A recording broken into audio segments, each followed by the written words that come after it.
Halo. Baca apa lagi nih? Buku Dieng, Sebelum Matahari Terbit ya. Sebelum bagian babnya dulu dong. Oh iya.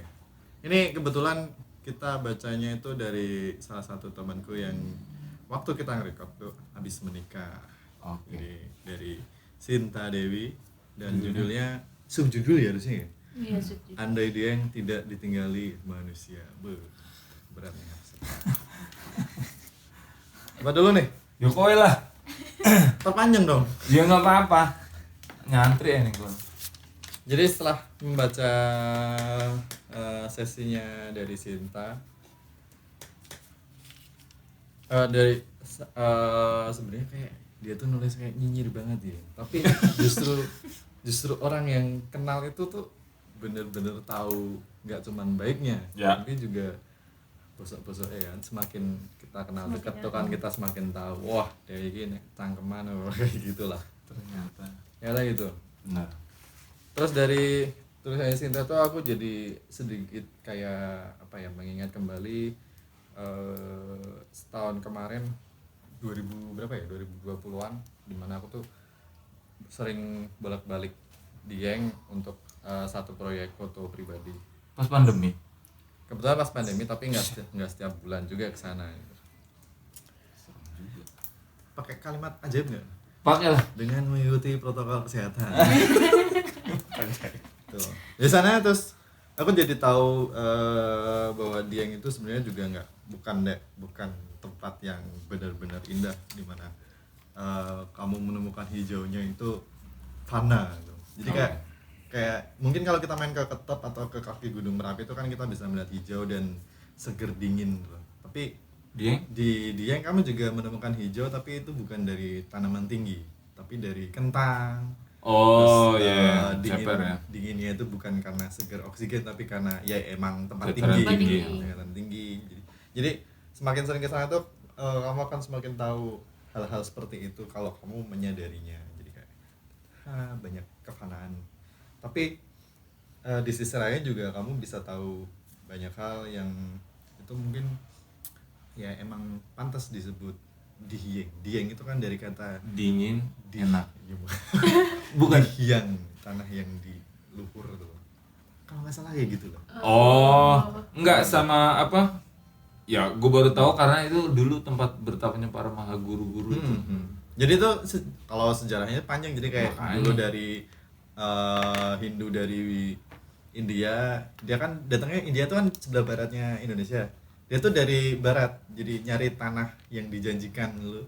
Itu Oke. tuh menurut perhitungan astronomi mereka tuh jatuhnya di Jawa. Nah dulu tuh ke Jawa Barat dulu, dilihat oh di sini nggak cocok, terus pindah ke timur, Gitu. oh di sini nggak cocok, akhirnya menemukan Dieng yang mana itu dari tepat di tengah-tengah Pulau Pulau Jawa Jawa. itu loh.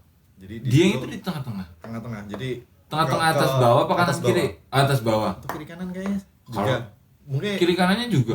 Tapi dan belum baca. dan mereka tuh kayak pakai hitungan-hitungan astronomi itu loh, jadi perhitungan bintang, terus oh ternyata jatuhnya pas di situ, terus dicoba bikin candi di situ, oh ternyata tanahnya menerima, makanya terus ketemu di situ, terus kena ada bencana akhirnya ditinggalkan lagi, terus Iya, jadi ditemukan bukan. lagi gitu. Iya. Iya. Itu yang menarik, yang paling menarik dari Dieng itu saking dekatnya warga itu dengan peninggalan candi itu, sampai kamu bisa menemukan batu candi itu jadi pematang sawah gitu. Hah? Jadi- Maksudnya ada di tengah-tengah sawah? Enggak, jadi Tapi ya- sawahnya bukan padi kan? bukan. Ya mesti sayuran itu Ya, tadi. jadi kayak batu pijakan di sana itu kalau kamu lihat lebih detail itu tuh relief, ada reliefnya. Oh gitu. Jadi Di perkebunan ya? jadi kayak sebenarnya ada banyak candi di sana tuh, terus kebanyakan batunya itu ada di bawah pondasi rumah-rumah warga sekarang. Ya. Oke. Di Dieng gue cuma punya satu pengalaman doang sebelum membaca buku ini ya. Kondangan nikahan gitu. Bukan kondangan nikahan, ding. Bikin video manten waktu itu di order tapi ke Dieng gitu. Terus kan biasanya pasti aku nyarinya snack kan kalau pas makan gitu kan. Yang pertama tuh snacknya nggak ada es krim. Ini gini udah Maka itu orang, wih ini kan Dieng gitu. terus batagor itu tuh nggak ada, yang ada tuh bakso. Tapi ada satu makanan yang buat gua tuh menarik banget. Menariknya lebih karena apa ya, kalau buatku yang visual banget gitu, itu tuh nggak pas itu, adalah mie ongklok. Ya mie ongklok Wonosobo tapi kan ongklok tuh Wonosobo Pak, tapi aku udah ya mungkin itu karena pernikahan ya. Jadinya Iya. kemudian itu ada gitu di Dieng gitu, dan ini mie apa Mas? Mie ongklok gitu. Gua kira pakai kuah. ya, berlendir Ternyata pakai gitu bubur kan. sumsum gitu. Pakai berlendir. Iya, iya tapi berlendir Iya gitu. berlendir. Terus emang akhirnya gini Pak. Iya, ini kuahnya. Kok kuah gini ya? Coba Kayak gua aduk. Ingus gitu. Itu Ya, dia. kayak Inggris, bener. Pas makan, wah udah karena bentuknya ya aku gitu, berdasarkan bentuk gitu terus nggak masuk coy. Itu yang paling gue ingat dari Dieng, dan kemudian ternyata terakhir gue tahu itu adalah Wonosobo kan. Wonosobo. Wah gila, selain mie ongklok ada apa lagi ya Wonosobo gitu, karena Roket secara chicken ya. sama roket chicken. Di sana nggak ada olive. Adanya roket. Adanya roket. Maksud kalau mie ongklok aku apa nggak doyan, kira-kira ada kue apa lagi tuh, atau memang full sayuran? Keripik kentang. Keripik kentang aku juga dapat temanku di Jambi juga keripik kentang. Tapi itu rada aneh sih keripik kentang emang awalnya. Yang paling kita keripik singkong ya. Keripik kentang tuh kayak lace itu kan. Iya Iya. bener ya, itu les itu benar. Tapi ya yang kemudian baru tahu ya itu tadi, hitungan astronomi India itu aku benar-benar baru tahu gitu di setelah baca tulisan ini gitu, bahwa gila ternyata kita tuh sebegitu apa ya kalau hebat apa besar atau apa ya, kemudian kok bisa jadi titik yang strategis gitu loh dalam kerangka agama gitu kan. Itu buatku jadi keren banget sih. Gue ya, kan kalau nggak salah Indra juga ditawarin kan sama Mbak Sinta untuk main ke sana gitu, Biasjil gitu. Ya semoga ada kesempatan untuk ke Dieng. Tapi ini Sinta udah di Jogja, jadi warga Jogja dia. Oh gitu. Abis nikah. Tinggalnya di oh Kota iya, Gede. oh iya dulu belum nikah ya. Tapi masih ada berarti itu. Tenang, masih ada teman-teman di sana. Oke. Nggak banyak. Itu dia makanya belum pernah. Kalau aku jujur belum pernah ke Dieng sama sekali. Padahal kalau dari Banjarnegara tuh cuma kayak setengah jam 45 menit. Lah itu kan dia kan kayak perlintasan kan, Iya, perlintasan beberapa daerah kan. 6 kabupaten itu. 6 kabupaten. Iya. Wonosobo, Banjar, Banjarnegara, Kendal, Pekalongan, Kendal. Mau masuk Kendal. Pekalongan. Pekalongan, heeh. Lupa aku. Wih, gede banget. Pokoknya- Emang gede banget. Enggak, wilayahnya itu kecil sebenarnya. Cuma tuh kayak dimiliki Iya, iya, beberapa dimiliki. gitu. Perpotongannya Iya, iya, banyak. ya itu dia potongannya. Mungkin kayak Uin nih. Itu kan sungai di utaranya Uin itu kan utara sungai utara jembatan Sleman, timur sungai itu Bantul, barat sungai itu Jogja. Jadi kayak pertigaan revolusi itu juga jadi pertigaan apa ya? Pertigaan Tiga revolusi. kabupaten gitu.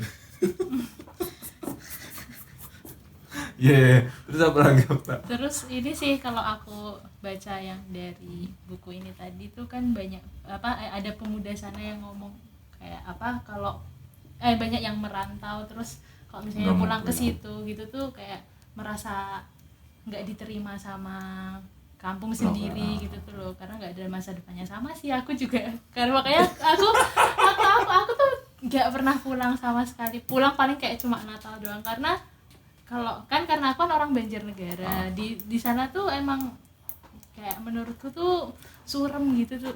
Kurang apanya? Enggak, gila. Bukannya aku nggak seneng di sana, cuma tuh maksudnya aku kalau mau ngapa-ngapain di sana tuh juga nggak bisa gitu Nggak tuh loh. terfasilitasi ya? Nggak terfasilitasi. Dan kok misalnya di sana tuh ya, di Banjarnegara tuh ya, kalau misalnya buka usaha apa gitu tuh kayak cuma awalan doang rame gitu tuh loh, terus habis itu tuh ya udah sepi lagi. Pokoknya tuh semua usaha yang ada di Banjarnegara tuh pasti kayak gitu. Makanya tuh aku tuh nggak pernah kepikiran pulang terus untuk membangun Nggak semulia daerah itu ya kamu ya. Ini kayak nih gitu. yang bikin Jogja rame nih kalian nih. Ini warga lokal. Kita warga lokal. Mohon maaf ini. Enggak, tapi kecenderungan kota perlintasan itu memang gitu nggak sih? Iya sih. Kota perlintas. Kota satelit tuh. Itu kan kota perlintasan tuh, bener kan? Isinya tuh Nggak orang-orang yang jadi tua yang jujugan gitu, gitu. tuh loh. Banyak pensiunan yang gitu tuh. Tapi Jadi, siapa tahu anak mudanya tuh udah kayak pergi semua gitu.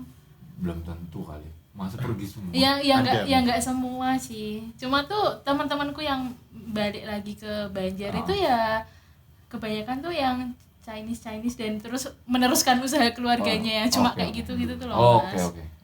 Nggak, gue jadi ingat apa bapak kan guru geografi. Terus gue nanya kenapa sih orang pada apa urbanisasi gitu selain ngejar mimpi gitu kan. Terus kemudian apa efek buruknya gitu. Ya itu kemudian di satu daerah itu hanya meninggalkan orang-orang yang sudah tua gitu, yang kemudian ya untuk energi lebih untuk daerahnya tuh udah nggak ada gitu. Nah sementara yang anak mudanya yang dari situ kemudian membangun mimpi di tempat lain gitu. Jadi yang kebangun malah tempat lain gitu. Misalnya pada kasus ini kita Jogja gitu ya, gue dari Jakarta Cirebon gitu terus ke sini gitu. Kemudian nggak peduli juga sama Jakarta gitu atau sama Cirebon gitu. Tapi kemudian aku mikir mesti kalau ngomong ke hati kecil gitu pasti tetap ada lah gitu keinginan untuk wah ini aku harus bangun kampungku gitu yang misalnya isinya cuma perumahan semua gitu, tapi bangun apa di perumahan kan semuanya udah kebangun gitu. Misalnya apa kayak yang gitu. dilakukan di kota lain yang buat dia mengejar mimpi bisa mungkin bisa nggak sih ini diterapin di Nah iya, Iya. nah itu pasti tuh. Itu juga kan kenapa ada kampus APMD kan?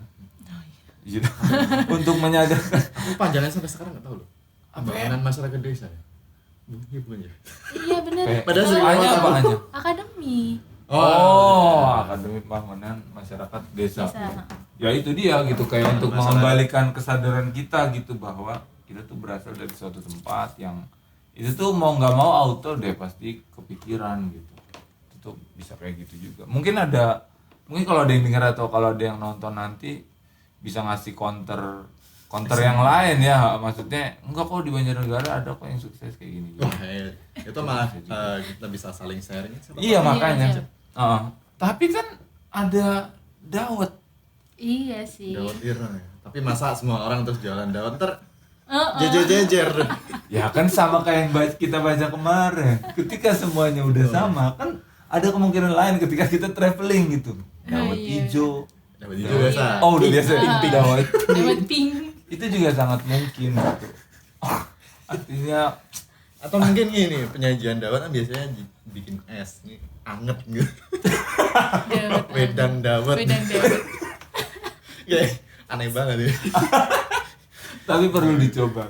Perlu. Oke. Tapi sebaiknya kamu jangan sepesimis itu. Gitu. Sama kotamu sendiri gitu. Ada kok di Banjarnegara. Iya makanya. Biasanya daerah-daerah ngapak gitu tuh. Oh iya ding itu kan Itu karis kita ngapak ya. sering denger ketika kamu telepon operator dan jawab robot itu biasanya dapatnya dari orang Banjar. Karena walaupun ngapak tapi intonasinya mereka kalau ngomong bahasa Indonesia itu paling jelas ketimbang orang Jawa. Jadi yang logatnya itu sebenarnya nggak begitu kelihatan. Coba tanya Veronica dari Telkomsel. Sebentar, gue jadi ingat satu film pendek judulnya Veronica. Serius, ini persis banget cerita lu barusan. Jadi ada kelompok di pokoknya gue lupa sih. Di Purbalingga. Judulnya film pendek Veronica. Aku nonton pas 2005 atau 2006 pas awal kampus. Itu tuh jadi ada satu suami istri. Suaminya tuh merantau ke Jakarta. Terus istrinya nelpon dari Purbalingga gitu. Terus yang jawab Veronica. Kan wah bangsat. Masa selingkuh baru aja berapa hari ke Jakarta gitu. Ternyata serius itu wah nggak pernah nyambung. Sekalinya nyambung langsung minta cerai. Istrinya langsung minta cerai. Di rumah istrinya sama orang tuanya gitu kan. Wah Pak ini gimana Pak suamiku, tapi tentunya dalam bahasa ngapak ya filmnya gitu. Itu suamiku udah selingkuh gitu. Ya udah telepon aja suruh pulang kita langsung minta cerai gitu. Pulang suaminya gitu kan.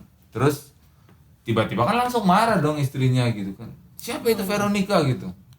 Veronica siapa? Suaminya Malah kan bingung. bingung. Iya, Veronica siapa?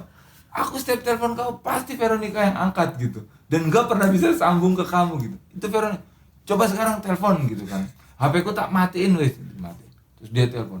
Benar Veronica gitu. Ini siapa Veronica? Wah, baru gue langsung ngakak isinya gitu. Akhirnya nggak jadi cerai. Ya gara-gara Gara-gara wah Veronica. Veronica itu adalah Telkomsel. Emang Telkomsel ya Veronica? Telkomsel. Oh, ya itu. Itu kayak robot gitu. Iya, Tapi robot. Kenapa milih Veronica? Veronica Kenapa enggak namanya. siapa? Ya mungkin Seni. Telkomsel. Kalau nggak percaya kalian bisa searching sendiri filmnya itu. Judulnya Veronica. Veronica. CLC, Cinema Lover Community Purbalingga. Buat yang kesepian dan kalian pengen butuh Benar. temen ngobrol, bisa. Ada Veronica. Tenang.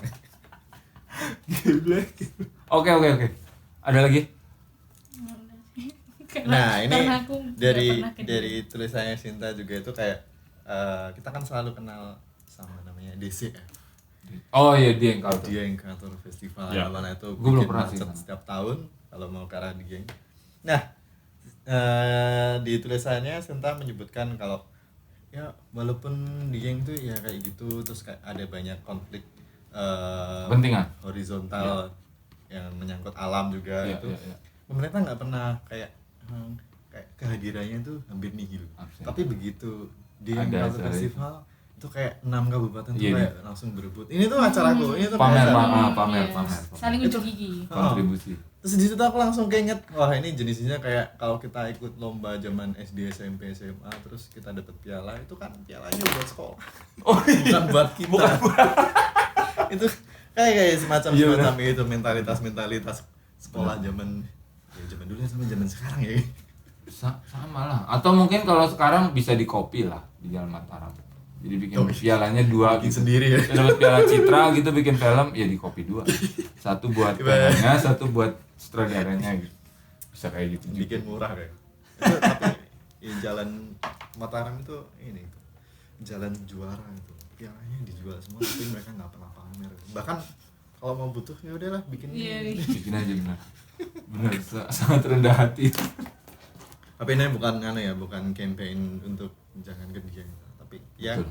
kunjungin aja biar kita sama-sama tahu terus siapa tahu kita bisa ngasih solusi atas problematika yang ada di sana. Betul. Jadi juga dalam rangka aktualisasi kan tentunya gitu. Oke. 17 menit loh ini. Ayo, Enggak nggak 7 apa-apa. menit. Cut ya. Ayo.